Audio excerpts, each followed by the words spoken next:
વિદ્યાર્થી મિત્રો, આજે આપણે ધોરણ 8 સેમેસ્ટર 1 ઇંગ્લિશમાં એક્ટિવિટી નંબર 4નો અભ્યાસ કરવાના છીએ.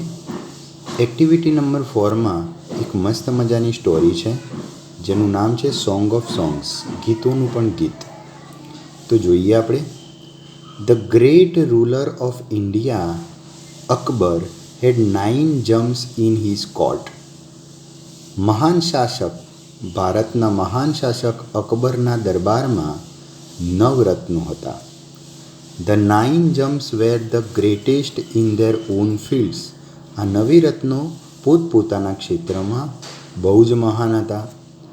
One of them was Tansen. એમાંનો એક હતો તાનસેન, અ ગ્રેટ મ્યુઝિશિયન, કે જે મહાન સંગીતકાર હતો. He played different types of musical notes for the king. જે રાજા માટે અલગ અલગ પ્રકારના સંગીતના રાગ બનાવતો. He played rags like મલખુંસ, Deepak, Kedar, Malhar etc. તે વિવિધ રાગો વગાડતો, જેવા કે મલખુંસ, દીપક, કેદાર, મલ્હાર. આ બધા રાગોના પ્રકાર છે. Tansen made some innovations in Malhar Rag and created Miya Malhar Rag. તાનસેને Malhar રાગમાં કંઈક નવું જ ઇનોવેશન કર્યું અને એમાંથી મિયા મલ્હાર રાગ બનાવ્યો. One evening the king was in his court. એક સોજે રાજા તેના દરબારમાં હતા. He said to Tansen. એમણે તાનસેનને કહ્યું, Ustadji, play something new on your tanpura and make us happy. તમારા તંબુરામાં કંઈક એવો રાગ વગાડો અને અમને બધાને ખુશ કરી દો. તાનસેન અગ્રીડ. તાનસેન સહમત થઈ ગયા. હી ટૂક હિઝ તાનપુરા. એમણે એમનો તંબુરો લીધો. He started the raga Darbari. એમને રાગ દરબારી વગાડ્યો. The court became calm and quiet. આખું જ દરબાર શાંત અને એકદમ શાંત બની ગયું. People forgot everything around them. લોકો એમની આજુબાજુ શું થઈ રહ્યું છે એ બધું જ ભૂલી ગયા. After some time the king looked up. થોડી વાર પછી રાજાએ ઉપર જોયું. His eyes brighten with praise. એમની આંખો વખાણથી ભરાયેલી હતી. Wonderful he said. એમણે કહ્યું, અદ્ભુત, સુપર, ખરેખર સરસ. I listen to you every day. હું તમને દરરોજ સાંભળું છું. But this was the best. પણ આ સૌથી શ્રેષ્ઠ હતું. Tansen bowed before the king. Tansen આવું સાંભળીને રાજાને નતમસ્તક થયા. I think you have the most wonderful voice in the world, said the king. રાજાએ કહ્યું કે મારા મત મુજબ દુનિયામાં તમારો સૂર સૌથી શ્રેષ્ઠ છે. Well my lord. સારું ભગવાન. There is someone who sings better than I. નહીં, સેડ તાનસેન વિથ સ્માઇલ. તાનસેને હાસ્ય સાથે કહ્યું, મારાથી પણ સારું ગાનારા આ દુનિયામાં છે. Really, cried the disbelieving king. રાજાને તો ન માનવામાં આવે એવું એ રીતે કહ્યું, ખરેખર. Then I must have him sing in my court. તો મારે એમને આપણા દરબારમાં ગાવા માટે બોલાવવા પડશે. Can you arrange it, asked the king. રાજાએ પૂછ્યું તાનસેનને, શું તમે એની ગોઠવણી કરી શકશો? Tansen shook his head. I am afraid he will not come to the court. તાનસેને પોતાનું માથું હલાવ્યું અને કહ્યું કે હું ગભરાઉં છું કહેતા, પરંતુ એ કોર્ટમાં નહીં આવે. What, even if he hears that the king himself request him? No, not even then. અરે, એ એવું સાંભળશે કે એમને રાજાએ બોલાવ્યા છે તો પણ એ નહીં આવે. Akbar was very ઇગર to meet him. Akbar એમને મળવા માટે આતુર હતા. Very well ઉસ્તાદજી. ઉસ્તાદજી સારું ત્યારે, સેડ ધ કિંગ. રાજાએ કહ્યું. With a smile he looked into Tansen's eyes. એ હાસ્ય સાથે તાનસેનની આંખોમાં જોઈ રહ્યા. If he doesn't come here I shall go to him myself. જો એ અહીંયા નહીં આવી શકે તો હું જાતે જ એમની જોડે જઈશ. Will you take me to him, asked the king. રાજાએ કહ્યું, તું મને એમની જોડે લઈ જઈશ?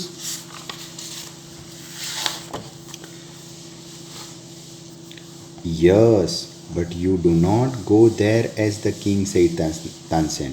તાનસેને કહ્યું, હા, પરંતુ તમે ત્યાં રાજા બનીને નહીં આવી શકો. I shall go as a humble lover of music said the king. રાજાએ કહ્યું કે હું સંગીત પ્રેમી બનીને ત્યાં આવીશ. સંત હરિદાસ વોઝ ધ મેન. એ માણસ હતા સંત હરિદાસ. તાનસેન ટોલ્ડ અકબર અબાઉટ હિમ. તાનસેને એમના વિશે અકબરને જણાવ્યું. હી વોઝ તાનસેન્સ ગુરુ. એ તાનસેનના ગુરુ હતા. He lived a very simple life. એ બહુ જ સાદું જીવન જીવતા. He was devoted to music. એમણે પોતાનું જીવન સંગીતને સમર્પિત કર્યું હતું. And to lord Krishna. અને ભગવાન કૃષ્ણને પણ સમર્પિત કર્યું હતું. હી લીવડ ઇન વૃંદાવન. એ વૃંદાવનમાં રહેતા હતા. In a hut on the bank of a river Yamuna. એ વૃંદાવનમાં યમુના નદીના કિનારે એક ઝૂંપડીમાં રહેતા હતા. His disciples were Baiju Bawra and Tansen.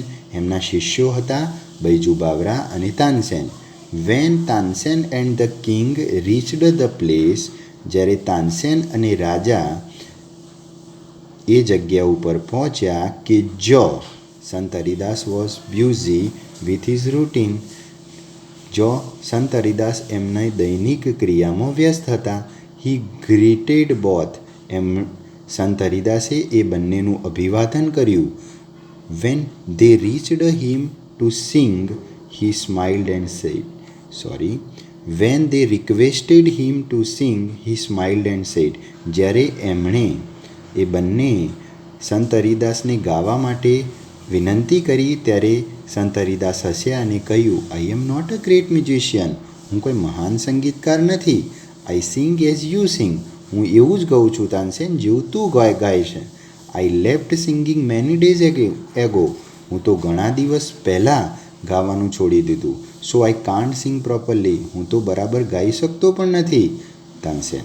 His favourite disciple could not persuaded him to change his mind. એનો પ્રિય શિષ્ય એમને એમના મનને મનાવી શક્યો નહીં. However Tansen knew how to get round him. હા, પણ તાનસેન જાણતો હતો કે એમના પાસે આ કામ કઈ રીતે કરાવી શકાય. He offered to sing before his guru. તાનસેને પોતે એમના ગુરુ સમક્ષ ગાવાનો પ્રસ્તાવ મૂક્યો. Then as Tansen sang he made some mistake again and again. તાનસેન ગાવા લાગ્યા અને એમણે જાણી જોઈને કેટલીક ભૂલો કરી. That's not the right note Tansen cried his guru. એમના ગુરુ રામદાસે કહ્યું કે તું બરાબર નથી ગાઈ રહ્યો Tansen. What has happen to you said the guru. ગુરુએ કહ્યું, તને શું થઈ ગયું છે? Tansen pretended not to understand. Tansen જેમ સમજણ જ ન પડતી હોય એવું ડોળ કર્યો, એવું બહાનું કાઢ્યું. He made the same mistake again. એમણે ફરીથી એના એ ભૂલ કરી. સંત હરિદાસ વોઝ એંગ્રી. આ વખતે સંત હરિદાસ ગુસ્સે થઈ ગયા. હી ટૂક ધ તાનપુરા ફ્રોમ તાનસેન્સ હેન્ડ. એમણે તાનસેનના હાથમાંથી પેલો તંબુરો લઈ લીધો. હી said the raga Darbari in the right way. એમણે રાગ દરબારી સાચી રીતે ગાયો. He went on to the next and the next. એ ગાતા જ ગયા. The sweetness of his voice spread all around. એમની જે ગાવાની સંગીતની મીઠાશ હતી એ બધી બાજુ પ્રસરી ગઈ. Both the king and Tansen forgot where they were. એમના સંગીતમાં રાજા અને તાનસેન એટલા લીન થઈ ગયા કે એ ક્યો છે એ પણ ભૂલી ગયા. The king realise that Tansen was right. રાજાને અહેસાસ થયો કે તાનસેન સાચું કહેતા હતા. He had certainly never heard any music like this before. એમને આવું સંગીત આજ પહેલાં ક્યારેય નહોતું સાંભળ્યું.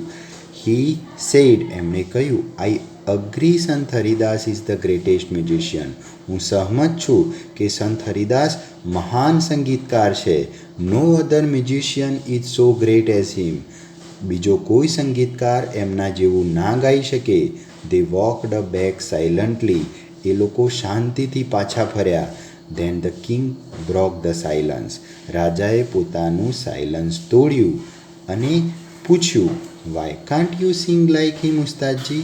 તાનસેન, તું તમારા ગુરુ જેવું કેમ નથી ગાઈ શકતો? તાનસેન સ્માઇલ. તાનસેન હસ્યા અને કહ્યું, શહેનશાહ, I sing at your command the command of the king of Hindustan.